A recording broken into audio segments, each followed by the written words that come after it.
너 때문에 정신이 하나도 없어. 네가 누구든 어디서 왔든 다 믿어. 그래, 뭐라든 다 믿으니까. 나만 봐.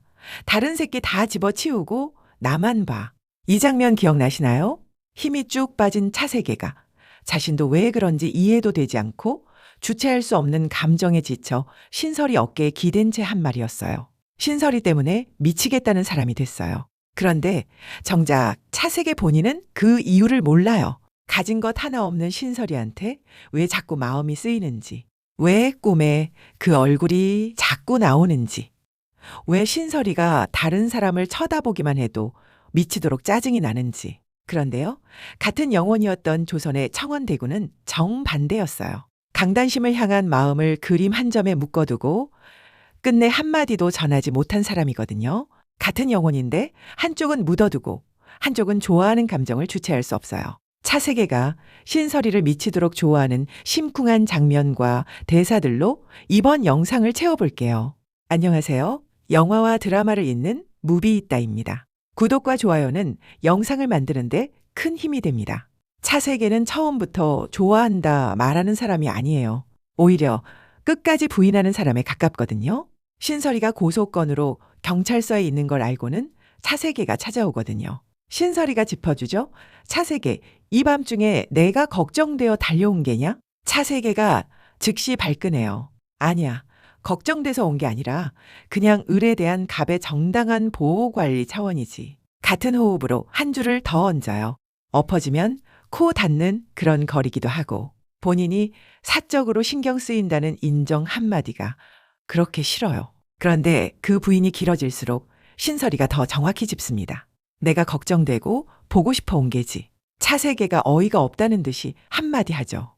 아니, 내가 왜 자꾸 그쪽을 걱정한다고 오해가 취미야? 이 한 줄이 이 사람의 첫 번째 신호예요. 왜 자꾸라는 그 한 단어. 본인도 자기가 자꾸 그쪽을 신경 쓰고 있다는 걸 인정한 셈이거든요. 그러면서도 인정이 싫어서 신설이한테 책임을 떠넘기는 자리고요. 차세계가 신설이한테 원칙을 하나 정하자고 하는데요. 공과 사는 철저히 지키자고. 우리가 사회적 계층으로 보나 지위로 보나 이렇게 자꾸 엮일 만한 이유가 전혀 없거든. 이 말처럼 차세계는 신설이를 만나기 전까지 딱 이런 사람이었거든요. 같은 톤이 한 번 더 나옵니다.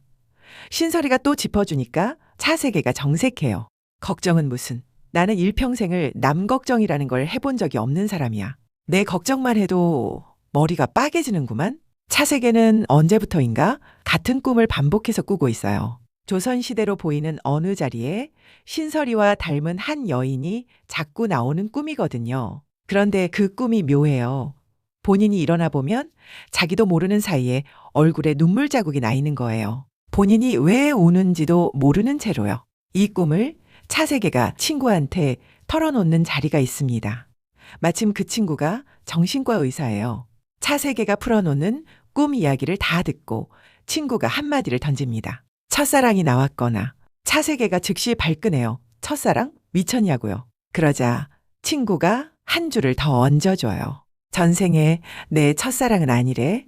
차세계가 또 받아쳐요. 야, 너는 의사라는 놈이 뭐. 그러자 친구가 가벼운 농담을 한 박자 거두고 정색하면서 한 줄을 박습니다. 정신의학적으로 꿈 그거 무시하면 안 된다. 너도 모르는 너를 제일 잘 아는 게 무의식이거든. 이 한 줄이 이 사람한테 처음 닿은 자리예요. 머리로는 그 꿈이 그냥 개꿈이라고 부인하고 싶은데 친구가 짚어준 무의식이라는 단어가 차세계 안에서 한 번에 안 빠져요. 본인은 신설이를 만난 지 얼마 안 됐어요. 가진 것도 없고 본인 세계와는 완전히 다른 사람이고요. 그런데 왜 자꾸 그 사람을 닮은 여자가 꿈에 나오고 왜 일어나 보면 눈물이 흘러 있는지 본인 머리로는 풀리지가 않아요. 머리는 부인하는데 무의식은 이미 알고 있는 거예요. 본인이 이 사람한테 흔들리고 있다는 걸요. 그것도 단순한 흔들림이 아니라 본인 안 어딘가에 묻혀있던 아주 오래된 한 사람을 알아본 흔들림이라는 걸요. 본인도 모르는 채로 끌리던 마음이 다른 사람이 신설이를 보는 순간 폭발해요. 광고 촬영 현장이에요. 비서가 차세계한테 묻습니다. 광고 촬영에 굳이 대표님까지 출장 가실 필요가. 차세계가 자르면서 답해요. 마케팅 전략 중에서 지금 제일 중요한 게 광고 아닌가?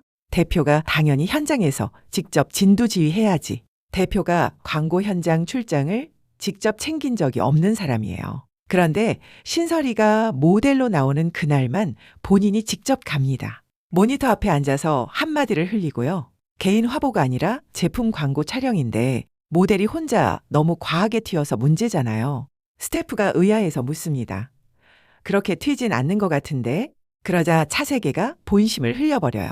장소고 나발이고 지금 저 여자밖에 눈에 안 보인다고.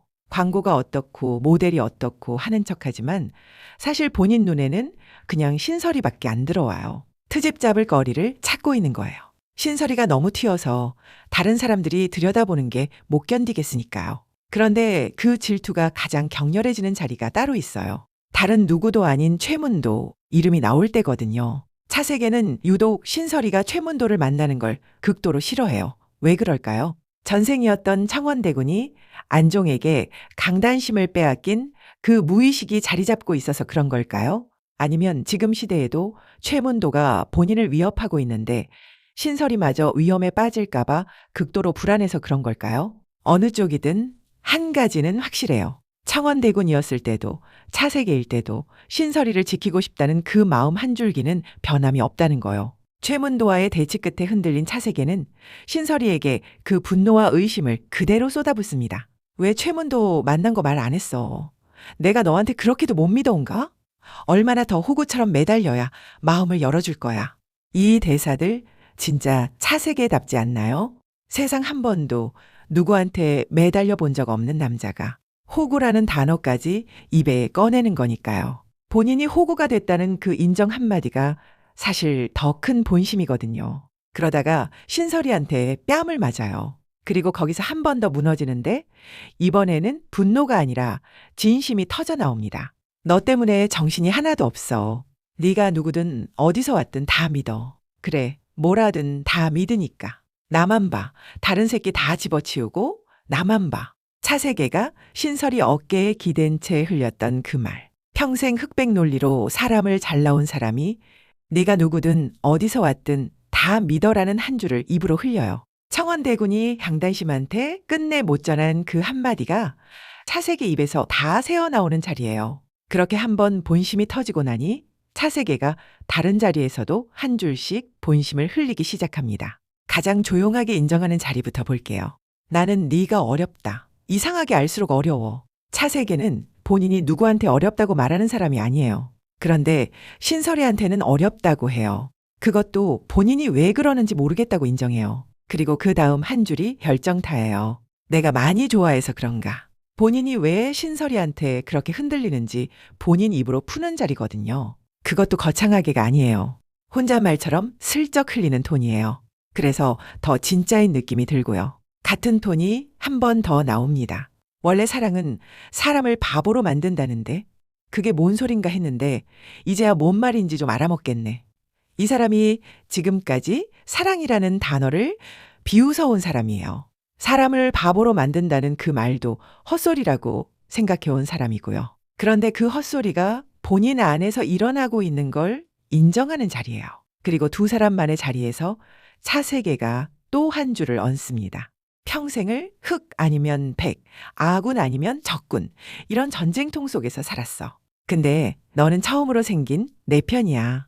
이것저것 대차대조표로 따질래야 따질 수가 없는 유일한 존재라고. 유일해, 신설이. 유일해라는 그 한 단어가 차세계 안에서 나온 자리예요. 본인 평생 어떤 사람도 유일하다고 말해본 적 없는 사람이 신설이 한 사람한테 그 단어를 줘요. 그러면서 한 줄을 더 얹습니다. 너도 내가 유일해라. 그 안달이 가장 적나라하게 새어나오는 자리는 신설이가 위험에 처했을 때예요. 차세계가 한 호흡으로 한 줄을 흘립니다. 이렇게 가버릴 거면서 가만히 있는 사람은 왜 그렇게 흔들었냐? 이 악물고 사는 사람, 너만 보는 등신 만들어 놓고. 이 한 줄이 어떻게 들리시나요? 너만 보는 등신이라는 그 표현이에요. 본인이 등신이 됐다고 말해요. 신설이 한 사람만 보는 등신. 평생 누구한테도 머리 숙여본 적 없는 사람이 본인을 등신이라고 부르면서까지 신설이한테 묶여 있다는 걸 입으로 흘리는 자리거든요. 그리고 그 다음 한 줄이 시리즈 안에서 가장 차세계다운 본심이에요. 다시 돌아가도 나는 너를 미친 놈처럼 찾아다닐 거고, 혼자 삽질하다가 또 터뜨릴 거고, 네가 나한테 실망한다 해도 너만 괜찮으면 나는 안도할 거야. 이 사람이 평생 미친 놈처럼 누구를 찾아다녀 본 적 없는 사람이에요. 그런데 신설이한테는 다시 돌아가도 똑같이 미친 놈처럼 찾아다닐 거라고 해요. 본인이 평생 만들어 온 모든 합리적인 셈법, 흑백 논리, 갑을 관계가 신설이 한 사람 앞에서는 다 무너지는 자리고요. 창원대군은 강단심을 향한 마음을 그림 한 점에 묶어두고 끝내 한마디도 전하지 못했지만 차세계는 그 마음을 입으로 다 쏟아내요. 안 쏟으면 미치겠으니까요. 본인도 이유를 모르는 채로요. 전생에서 끝내 전하지 못한 한 사람을 향한 마음이 차세계를 통해 쏟아져 나와요. 그저 신설이만 보면 정신이 하나도 없어요. 다시 돌아가도 너를 미친놈처럼 찾아다닐 거라는 그 한 줄로요. 그런 차세계한테 신설이가 끝내 한마디를 돌려줍니다. 내가 널 혼자 두지 않아. 믿어도 좋아. 이 한 줄이 보통 한 줄이 아니에요. 청원대군이 강단심에게 끝내 못한 약속이거든요. 강단심은 안종의 위협에 청원대군을 구하기 위해 거짓 진술을 했고, 청원대군은 강단심을 지키기 위해 유배를 떠났으니까요. 이렇게 두 사람은 마음을 전하지 못했어요. 청원대군은 강단심을 그린 그림에 마음을 담아 연설을 썼고, 강단심은 사약을 받기 직전 매화 그림을 그렸습니다. 그런데 300년 뒤 강단심 본인이었던 신설이가 차세계한테 그 약속을 돌려줘요. 내가 널 혼자 두지 않아 라고요. 이번 생에는 안 놓겠다는 그 한 줄이에요. 창원대군이 평생 그림 한 점에 묶어둔 그 마음이 차세계 입에서 다 흘러나오는 자리. 강단심이 사약 직전 매화 한 점에 묶어둔 그 마음이 300년 뒤 신설이 입에서 혼자 두지 않아로 돌아오는 자리. 두 사람이 전생에서 끝내 못 전한 그 마음을 이번 생에는 다 쏟아내고 있어요. 여러분은 차세계의 고백 중 어떤 한 줄이 가장 진하게 들리셨나요? 댓글로 함께 나눠봐요. 영화와 드라마를 잇는 무비있다였습니다.